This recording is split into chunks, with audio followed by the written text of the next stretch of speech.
US President Donald Trump says he has made fantastic trade deals with his Chinese counterpart Xi Jinping, and this as the two leaders met for a second and the final day of talks. Trump arrived in Beijing seeking to seal deals in sectors including agriculture, aviation and AI, as well as to contain differences between the two sides in a number of geostrategic areas, including the West Asia war. Now, Chinese President Xi Jinping hosted Trump at Zhongnanhai, the leadership compound of the ruling Communist Party in Beijing. 两棵树连在一起了，也是100多年前的一棵树。100年吗？哦，不止啦，不止100年。The two leaders will also hold a team meeting and diplomatic lunch before Trump departs for Washington. Trade discussions are expected to dominate Friday's agenda. Now, Trump is accompanied by several top U.S. business leaders, including Tesla's Elon Musk and NVIDIA chief Jensen Huang.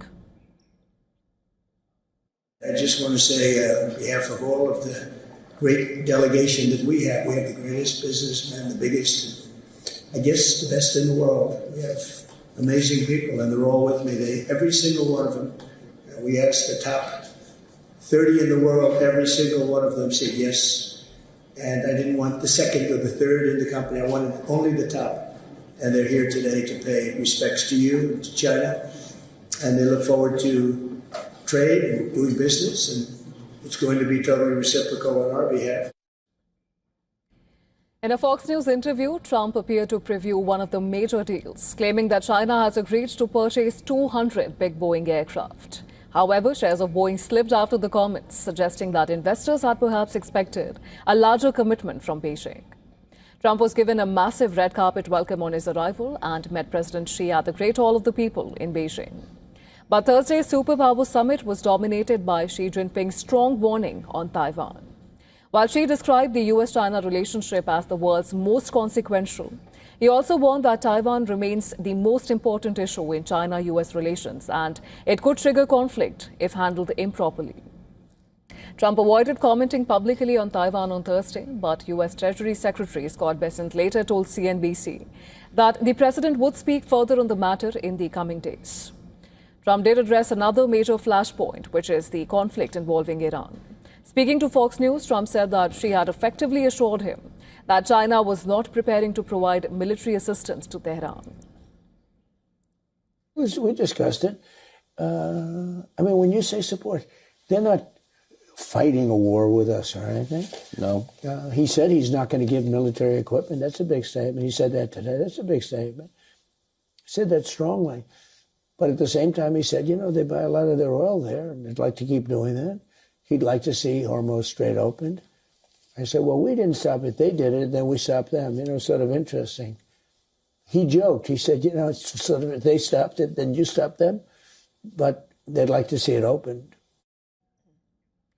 However, China is yet to officially confirm this. In a written statement, Chinese Foreign Ministry called for a lasting ceasefire in West Asia and demanded the reopening of key shipping lanes as soon as possible. And to give us more details, our correspondent Susan Tehrani is now joining us live from New York. Susan, President Trump says that, the talks covered everything from trade to Iran and that the two sides managed to settle a lot of different problems that other people wouldn't have been able to solve.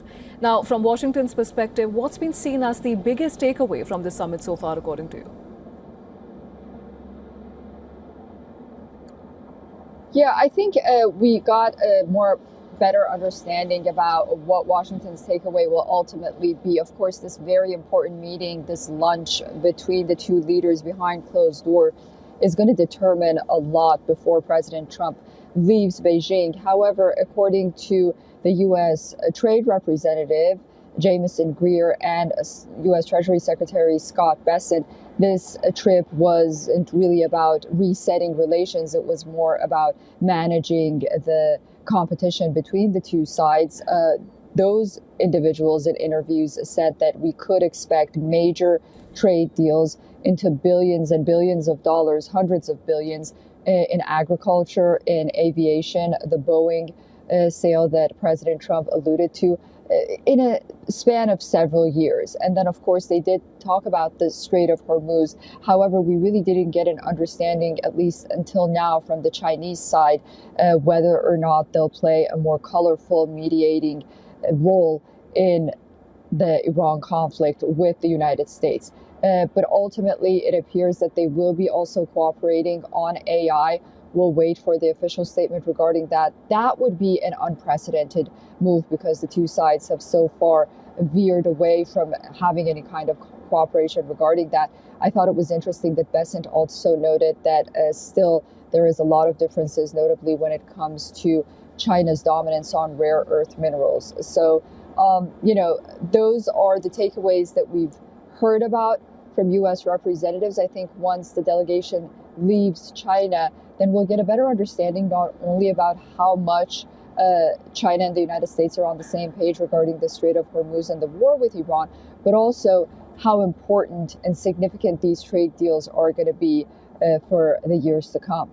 Absolutely, Susan, no doubt about that. And in fact, one of the biggest developments emerging from the talks is Xi Jinping reportedly agreeing to withhold military equipment from Iran. Now, how significant is this for Washington? Because given that nudging China to use its influence over Tehran to de-escalate was believed to be one of Trump's implicit objectives heading into Beijing. Yeah, so, China has never openly confessed that they were sending military aid to Iran. However, according to U.S. intelligence findings, they were definitely not only sending those weapons, but also providing a lot of data to Iran. Now, whether this was before the war or during the war, that's the murky part. But on the other hand, the president and the White House, at least publicly again, have mentioned that even if China was sending these arms and weapons to Iran, they weren't doing much. I think for the United States, if there is some kind of understanding regarding the Strait of Hormuz, the opening of it, or even, allowing international ships to pass, and China can play this mediation effort, it'll look as a success. Right, and Susan, we know that Trump headed into these final round of talks under mounting pressure at home from inflation concerns to also the slipping approval ratings and, of course, the looming midterms. Now, what kind of a headline outcome or strategic signal would the White House, want to walk away with to frame this visit as a diplomatic win? Yeah, so, foreign policy right now is intertwined in domestic policy. As you mentioned, inflation, gas prices are very high, but those are related to the Strait of Hormuz and security and energy sectors as well. But I think for most Americans, it'll be the Americans that are farmers, that are people who have domestic products that they really want to reach international markets. I think the headline for them would be that China not only has opened its markets like the United States has opened it for Chinese goods, but also that China is willing to purchase more agricultural products and American products. And I think that would be a win. But I think the major headline is going to be no major breakthrough. Both sides agree to manage competition while staying away from full-on confrontation.